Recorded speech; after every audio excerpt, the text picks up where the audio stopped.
கேள்வி ஒன்றாக இருந்தாலும் பதில் எப்படியா இருக்கான், ஆளுக்கு ஏற்ற மாதிரி மாறுபடும். நேரில் வந்துட்டால் என்ன பண்ணிடலாம், எல்லா கேள்வியும் கேட்டு தெளிவாக. அதுக்கு தான் சத் சங்கம். என்னுடைய நோக்கம் எல்லாம் மனிதர்கள் எல்லாம் மகிழ்ச்சியாக இருக்கணும், அவ்வளோதான். சோர்ந்து போகாதே மனமே, சோர்ந்து போகாதே, சோதனைகளைக்கும் தேவன் காத்திட வல்லோன். கடவுளே என்னை காப்பாத்து, உனக்கு மட்டும் ஏன் இவ்வளோ இருக்கும்னு கேட்குறான் ஒருத்தன். எல்லாரையும் சாக வச்சுங்கிற உன்னை பார்த்து என்னன்னு கேட்குறானுங்க. அவ்வளோ இறக்கமானவனா அந்த வளைஞ்ச வரல நிமித்த மாட்டேன்றான். நானும் கேட்டுனுக்கிறேன், டேய் நிமித்துறான்னு. அப்படிலாம் கிடையாது. பாதிக்கப்பட்டால் அது ஆகும்போது தான் என்ன ஆகும். நானும் கேட்குறேன், நான் விதைக்க மாட்டேன், பருக மாட்டேன், எதுவும் பிடுங்க மாட்டேன், வீட்டில் உட்காந்துப்பேன், அரிசி சோறு வந்து சொல்லணும் வருது. கடவுள் இறக்கமானவரா? இறக்கமானவனா கடவுள்? எப்படி இது போய் சொல்கிறீங்க? கடவுள் இறக்கமானவரா? கடவுள் இறக்கமானவராயா? ரொம்ப கஷ்டப்பட்டு போராடி என்னென்னோ பண்ணுறேன், புள்ள வர மாட்டேன். இந்த 5 வருஷம் ஆயிடுச்சு. கடவுள் இறக்கமானவனா? பெத்து குப்பை தொட்டில் போட்டு போயிட்டுக்கிறா, பிச்சை எடுத்துனுக்கிறேன். கடவுள் இறக்கமானவரா? இறக்கமானவராயா கடவுளே? கடவுள் இறக்கமானவனா? நீ இறக்கப்பட்ட கடவுள் இறக்கமானவர். முதல்ல நீ இறக்கமானவனா? கடவுளுக்கு எந்த குணமும் கிடையாது. கடவுள்னா கிடையாது, எந்த குணமும். இறக்கப்படுவார். அந்த இயேசுநாதருக்கு மேலே இறக்கப்பட்டார் அவர். கடவுளே என்னை காப்பாற்றுன்னு வர கத்திக்கிறான் அந்த ஆள். டக்குன்னு சிலுவையெல்லாம் மறைச்சிட்டு புஸ்குன்னு காணாமல் போயிட்டுருங்களேன்ல.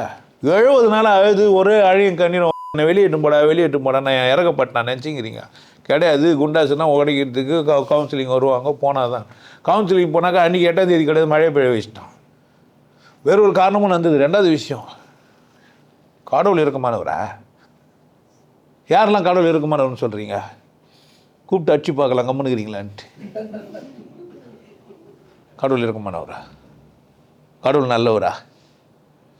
கடவுள் நல்லவர், இரக்கமானவர், அன்பே வடிவானவர். அதெல்லாம் பொய். அதெல்லாம் கடவுள் அவள் தான். கடவுள் அவள் தான். அப்போ இரக்கமானது கடவுள் இல்லையானா, கடவுளுக்கு தனியாக எந்த குணமும் இல்லை. நான் இரக்கமானவனாக இருந்தால் கடவுள் இரக்கமானவர். நான் நல்லவனாக இருந்தால் கடவுள் நல்லவர். நான் 4 பேர் வாழ வைக்க நினச்சேன்னா கடவுள் 4 பேரை வாழ வைக்கிறார். எல்லா செயலையும் என்னை வச்சு செய்ய சொல்கிறார். எனக்கு இரக்க குணம் பிடிக்குதுன்னா நான் என்ன பண்ணேன்? இரக்கமாக இருக்கணும். யாருக்கு கடவுள் இரக்கமானவர்களாம்? நான் அன்பானவன்னா என்ன பண்ணணும்? நானே அன்பானணும். கடவுள்லாம் என்ன பண்ண மாட்டார். அவருக்குன்னா இல்லை, உன்னை ஒரு ப்ளே கிரவுண்டில் கொடுத்து விளையாட சொல்லிடுறாரு. உனக்கு கோபமாக விளையாட முடிஞ்சா கோபமாக விளையாடு, சந்தோஷமாக விளையாட முடிஞ்சா சந்தோஷமாக விளையாடு, இறக்கமாக விளையாட முடிஞ்சா. இறக்கமானவன் போய்ச்சிட முடியும் இந்த உலகத்தில். இறக்கமானவர் போய்ச்சிடுவார் இந்த உலகத்தில். அப்படி இறக்கமாக வரவங்களுக்கெல்லாம் எல்லாத்தையும் கொடுத்துடுவார். தான பிரபு வாழ முடியும். பொய் சொல்கிறாங்க, உங்களை ஏமாத்துறாங்க. காக்கா நீ சோ க்யூட்டு, ஆமாம் சிங்க சாங்குன்னு வள போயிடும். உனக்கு சொல்லி கொடுக்குறான், நீ ரொம்ப இரக்கமானவன், நீ எதையும் கையில் எடுத்துன்னு வரல, எடுத்துன்னு போக மாட்டேன். நான் எடுத்துன்னு போக மாட்டேன். நீ என்னத்துக்கு எதை என்கிட்ட சொல்கிற? எடுத்துன்னு போக மாட்டேன், என்கிட்ட கொடுத்துரு. அப்போ நீ என்ன பண்ணுவேன்? நீ எடுத்துன்னு தானே போக மாட்டேன். இப்போ நீ எடுத்துன்னு போது உன் கையில் கொடுக்குதுன்னா அது என் கையிலே இருக்கட்டுமே. சொன்னால் ஒத்துப்பான்? ஏன் எதுவும் சொன்னான் அவன்? நைஸாக ஆரம்பிக்கிறது எப்படியா? கடவுள் அன்பானவர், ரொம்ப இரக்கமானவர், அப்படி இரக்க சுபாவம் உள்ளவர். இதோட மோசம், இப்போ தனிநபர் ஒருத்தர் வந்து இரக்கமானவர், அவர் நல்லவர்னு சொல்லி பிச்சை கேட்டுக்கிறான் அவங்ககிட்ட. எவனோ ஒரு அடுப்பு 10 வச்சுட்டு போயிட்டானா, சோறு ஓலை பொங்கணுமா என்ன வந்து கேட்டுனுக்கிறான். அவன் என்ன வேலை செஞ்சானா? அவன் நான் ஓய்ச்சி எடுத்து போய் இப்போ யாருக்கு சோறு போட்டுனுக்கிறான்? காசு என்கிட்ட வாங்கிட்டு போய் இப்போ தானப்பிறப்பு யாராகிறாரு? இது பகல் கொள்ளையே தெரியலையா உங்களுக்கு? இது மாதிரிலாம் ஏமாத்தாதீங்க. கடவுள் பாவம், அவர் இறக்கமானவர்ன்ட்டு நைஸ் பண்ண முடியாது. கடவுள் இறக்கமானவனை விட்டுருவான். உன்ன கடவுளே நீ ரொம்ப இறக்கமானவன், என்னை சாவடிக்காதன்னா விட்டுருவான். நீங்கள் என்ன சொல்லி வேண்டி பாருங்களேன், கடவுளே நீ ரொம்ப இறக்கமானவர், என்ன பண்ணாதீங்க, நான் வேண்டி பார்த்துக்கிறேன்ப்பா, எனக்கு அவர் தெரில இறக்கமானவரா. உங்களுக்கு யாருன்னா தெரிஞ்சால் சொல்லுங்கள், சார் அவர் ரொம்ப உண்மையிலேயே இறக்கமானவர், நீங்கள் தான் தெரியாமல் கேட்டுக்கிறீங்க, என்ன பண்ணா? இறக்கமானவர்கிட்ட எப்படி கேட்டிருக்கணும்? நீங்கள் முட்டி போட்டு கேட்டிருக்கணும், 4 நாள் பட்னியாக வந்து கேட்டிருக்கணும், இல்லை அழகு குத்தி கேட்டிருக்கணும், நெருப்பு வச்சு கேட்டிருக்கணும். நெருப்பு வச்சவன பணக்காரன் ஆகிட்டான். அப்போ இறங்கலாம் மாட்டான் அந்த ஆள். ஏன்? கடவுளுக்கு ஒன்றுமே தெரியாது. நம்பர் 1 கம்பெனி பைத்தியம். தெளிவாக சொல்லிட்டான் பித்தான்ட்டு. யார? கடவுள் மாதிரி ஒரு மென்டல் பீஸ் கிடையவே கிடையாது இந்த உலகத்திலேயே. ஒன்றும் என்னையும் ஒன்றா பச்சிக்கிறானே. எப்படி இது அநியாயமாக இல்லை? இது ரொம்ப மோசம். புரியவே புரியாத ஒரு லூசியவும் புரிஞ்ச ஒரு லூசியும் ஒன்றா வச்சுக்கிறான் ஒரே இடத்துல. ஒரே பேக்கெட்டில் போடலாமா? நம்ம உப்பு சர்க்கரை ஒரு டப்பாவில் போடுவான், என்ன பண்ணுவான்? உப்பு ஒரு டப்பா, சர்க்கரைக்கு ஒரு டப்பா, கரெக்ட் தானே? இந்த கடவுள் 2 ஒரு டப்பாவில் போட்டு வச்சுறாயா? ஒரே டப்பாவில். இந்த டப்பா உள்ளவே சொல்கிறேன், இந்த டப்பா உள்ளவே, இந்த மூளைன்ற ஒரு டப்பாக்குள்ளவே ஒரு நாள் அழுது கடவுள் நினச்சி, ஒரு நாள் கடவுளை திட்டுது. நீங்கள் யாரும் கடவுள் திட்டுதே இல்லையா? ஏண்டா சாமி என்ன படைக்கிறப்போ என்ன நினைச்ச, ஆண்டவன் முகத்தை பார்க்கணும், நான் அவனோட ஒன்று கேட்கணும் சொன்னதே இல்லையா? எல்லாம் ஏன் தலையெழுத்து சொன்னதே இல்லையா? நீ ஏன் சொன்ன? இதெல்லாம் எல்லாத்துக்கும் ஏதுவான ஆள் யார் தான்? கடவுள் தான். அவர் இறக்கமானவர் அப்படின்னா அப்படி டிக் பண்ணலாம். இப்போ இறக்கமானவரா இல்லையா? ஏன் இஷ்டம். நான் சமயத்தில் இறக்கமானவர்னுவேன். அன்பானவரே அறிவார் ஒரு நாள் சொல்லு, இன்னொரு நாள் உன்ன மாதிரி ஒரு ஆள் இல்லவே. என்னை படைத்து பெண்ணை படைத்தான் இறைவன் கொடியவனே, இறைவனும் கொடியவனே. எங்கே நிம்மதி, எங்கே நிம்மதி, அங்கே எனக்கு ஒரு இடம் வேண்டும். ஒரு நாள் இன்னொரு நாள் ஆல்மாண்ணா பிழை ஏது செய்தாலும் அவர்னா ஒரு மார்க் போடுறவர். அவர் ஏது பிழை செய்தாலும் ஏழை எனக்கு இறங்கி தீது புரியாத தெய்வமே. தீது புரியல. அவர் எதுக்கு வேலை வச்சேன்னு சுற்றிக்கிறாரு? கடவுளை பற்றி ஒரு முடிவுக்கு வரக்கூடாது, உங்களை பற்றி முடிவுக்கு வாங்க. நான் அக்கறை எடுத்துக்க வேண்டியது யார் மேலே? நீங்கள் கடவுளை பற்றி அவர் இறக்கமானவர், அவர் நல்ல ஒரு வரையறையே வேணாம். யாரை? கடவுளெல்லாம் வரையறுக்க முடியாதுங்க, வரையறுக்கக்கூடாது. கடவுள் வரையறுக்க அப்பாற்பட்டது. உன் குட்டி மூளை 400 கிராமில் வச்சுன்னு கடவுள் வரையறுத்துட முடியுமா? ஒரு எறும்பு மாதிரி தான் நீ. இல்லை எறும்பெல்லாம் கூட அதை விட 8 பங்கு பலசாலி. உலகத்துலேயே எதிராக பலசாலின்னா எறும்பான். ஏண்டானா அது அதை விட 8 பங்கு தூக்குமா. நீ 8 பங்கு தூக்குவேன். நான் ஒரு 93 கிலோ இருப்பேன். 8 பங்கு தூக்க முடியும் நினைக்கிறீங்க? 93 கிலோவே தூக்க முடியாது என்னால். இன்னும் மோசம். இப்போ நான் உட்காந்து ஏந்துக்கிறதுக்கே எனக்கே கஷ்டமாக இருக்குது. எப்படியும் ஒரு கால் ஒரு 10-15 கிலோ போயிடும். மீதி ஒரு 30-40 கிலோ ட்ரங்க் வச்சு என்ன பண்ண முடியல, என்னால் தூக்க முடியல. கீழே வந்து மாடிப்படிக்கு தூக்கிட்டு போன உடம்பு மேலே. கடவுள்லாம் என்ன பண்ண முடியாது. அவர் இரக்கமானவர், அன்பானவர் அப்படிலாம் கதை சொல்லி வச்சுக்கிறாங்க. சும்மா படிங்க, தமாசா கேட்டுங்க, ஜாலியாக என்ஜாய் பண்ணிங்க.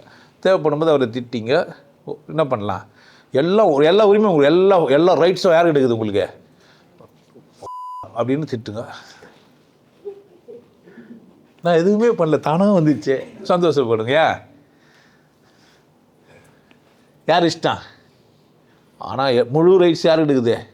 கடவுளுக்கு உங்களுக்குமான டீலில் 3வது ஆளுக்கே இடம் கிடையாது. நான் பொய் சொல்கிறேன், அவர் இரக்கமானவர் உங்ககிட்ட சொல்கிறது எதுக்குன்னா ஏமாத்துறதுக்கு. கடவுள் ரொம்ப நல்லவர், கடவுளுக்கு பயந்துருன்றேன். கடவுள் பயப்பு சொன்னால் என்ன பயப்பு சொல்கிறேன்? கடவுளுக்கு பயப்படணுன்னா யார் சொல்லணும் என்கிட்ட? கடவுள் வந்து சொல்லணும், டேய் எனக்கு பயப்படுன்னு சொன்னார் அவர். யார் சொன்னான்? எவனும் எதுக்கு சொல்கிறான்? என்னை தசம பாகம் கொடுக்க சொந்த யார்? கடவுளா? 41 பங்கு கொடுக்க சொந்த கடவுளா? உண்டியில் காசு போட சொந்த கடவுளா? நீங்களாம் வந்து உட்காந்துக்கிறது கடவுளுக்காகவா? ஏதோ இந்த மனுஷன் நல்லதுகள் சொல்லுவான் வாழ்க்கைக்கு, அப்படித்தானே? கடவுள் உனக்குள்ளோ, கடவுள் உனக்குள்ளோ. எப்படியெல்லாம் நீ கடவுளை கொண்டாடிக்கலாம்னா, திட்டி அசிங்கப்படுத்தி கொண்டாடிக்கலாம், பாராட்டி மகிழ்ந்து கொண்டாடிக்கலாம். எப்பப்போ எப்படி பிடிக்குதோ அப்படியே கொண்டாடு, குறை வைக்காத. திட்டுவான் கடவுள், என்ன திட்ட மாட்டேன்ற. ஒரு பொண்டாட்டி எப்போ பார்த்தாலும் கொஞ்சம் தான் பிடிக்காது, போர் வச்சிரும். இந்த வேலைக்கு வெட்டியே போக மாட்டேறான், சுற்றி இங்கே வந்துங்கிறான், சூத்து பின்னாடியே. இவெல்லாம் ஒரு ஆம்பளையான்ருவா. சிரிப்பு பாரு எவ்வளோ. வெளியே போக மாட்டேன், வேலை வெட்டிக்கே போக மாட்டேன், இங்கேயே உட்காந்துக்கிறேன், போர் அடிக்குதுன்னுவா. வெளியே போயிட்டா வரவே மாட்டேன்றான்னுவா. அப்போ எப்படி இருக்குண்ணா? அணுகவும் கூடாது, அகலவும் கூடாது. அது குளிர் காயிற மாதிரி கடவுளை வச்சுக்கணும். தேவைப்பட்டா என்ன பண்ண, ஆனால் எப்போவுமே கடவுளை வச்சுக்கணும். எப்போவுமே நல்லதாக இருந்தாலும் கடவுள், கெட்டதாக இருந்தாலும் கடவுள். நல்லவனா இந்த உலகத்தில் யார் வேணா கடவுள் தான். கெட்டவனா யார் தான்? எனக்கு கண்ணு தெரியலன்னா என்ன அந்த கூட்டத்தெல்லாம் பார்க்க முடியுமா? இப்போ கண்ணு படிச்சது நல்லதா கெட்டதா?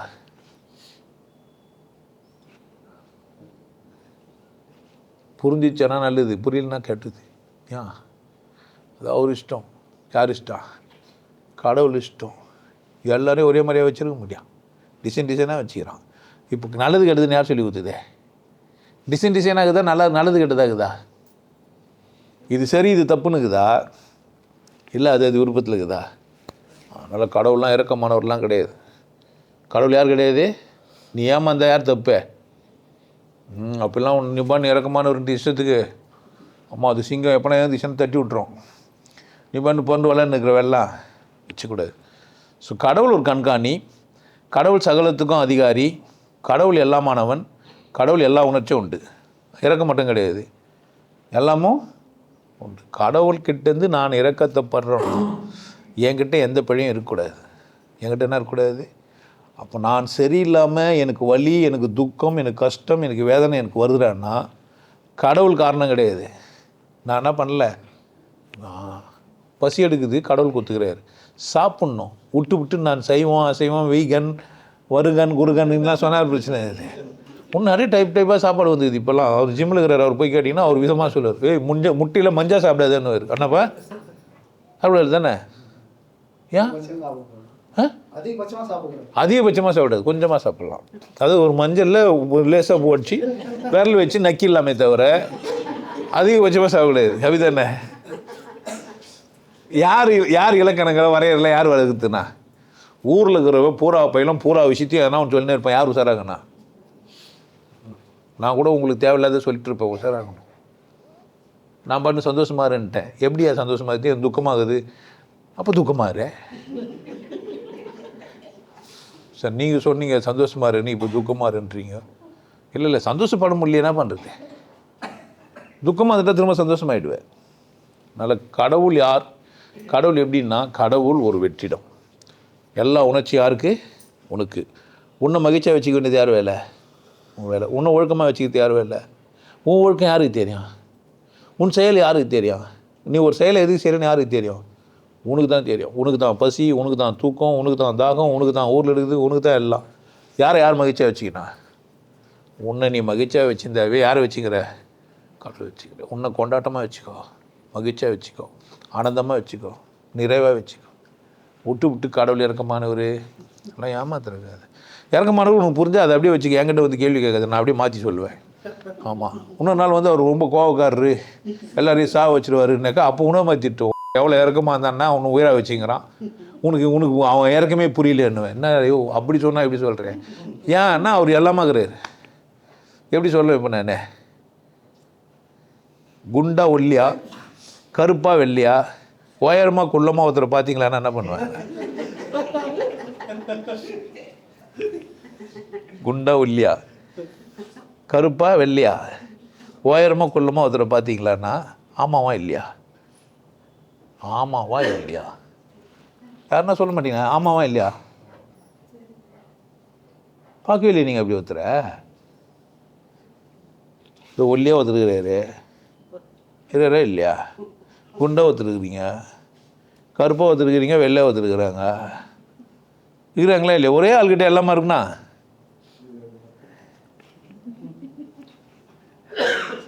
டிசைனா அப்போ கருப்பாக ஒரு ஆள் பார்த்துக்கிறீங்க, ஒல்லியாக ஒரு ஆளை பார்த்துக்கிறீங்க, குண்டை ஒரு ஆளை பார்த்துக்கிறீங்க. ஒரே ஆளை பார்க்கல நீங்கள். நான் சொல்கிறேன் எல்லா ஆளும் ஒரே ஆள் தான். நீங்கள் இழைச்சிருக்கும்போது பார்க்கல, குண்டா இருக்கும்போது தான் பார்த்துங்கிறீங்க. ஆமாம் தானே? ஒரு காலத்தில் ஒல்லியாக இருந்தீங்களா இல்லையா? நீங்கள் ஒரு காலத்துக்கு நீங்கள் வெள்ளையாக இருந்தீங்க தானே குழந்தையா இருக்கும்போது? கடவுளை வரையறுக்காதீங்க. கடவுள் வரையறுக்க அப்பாற்பட்டவன். உங்களுக்கு எல்லாருக்கும் ஒரு விஷயம் சொல்கிறேன். ஆனந்த வாழ்வு அப்படின்ற ஒரு கோர்ஸ் யூடியூப்பில் போட்டு வச்சுருக்கேன். Happy life course. நீங்கள் மெம்பர் ஆனீங்கன்னா ஆனந்த வாழ்வு கோர்ஸை நேரடியாக நீங்கள் யூடியூப்பில் பார்க்கலாம். ஃபேமிலியாக டிவியில் போட்டுனா பண்ணலாம் எல்லாரும். ஃபேமிலியாக போட்டு பார்க்கலாம். ஒருத்தர் தான் சப்ஸ்கிரைப் பண்ணீங்க, 5 பேர் 6 பேர் என்ன பண்ணலாம், நீங்கள் அதை பார்க்கலாம். வாய்ப்பு பயன்படுத்திக்க. நல்லா இருங்க, சிறப்பாக இருங்க, கொண்டாட்டமாக இருங்க. உங்களை நீங்கள் மதிப்பு மிகுந்தவராக மாற்றுறது உங்கள் கையில் தான் இருக்குது. நல்லா இருங்க. நான் ஒரு வாய்ப்பு என்னை பயன்படுத்திக்கலாம். நல்லது.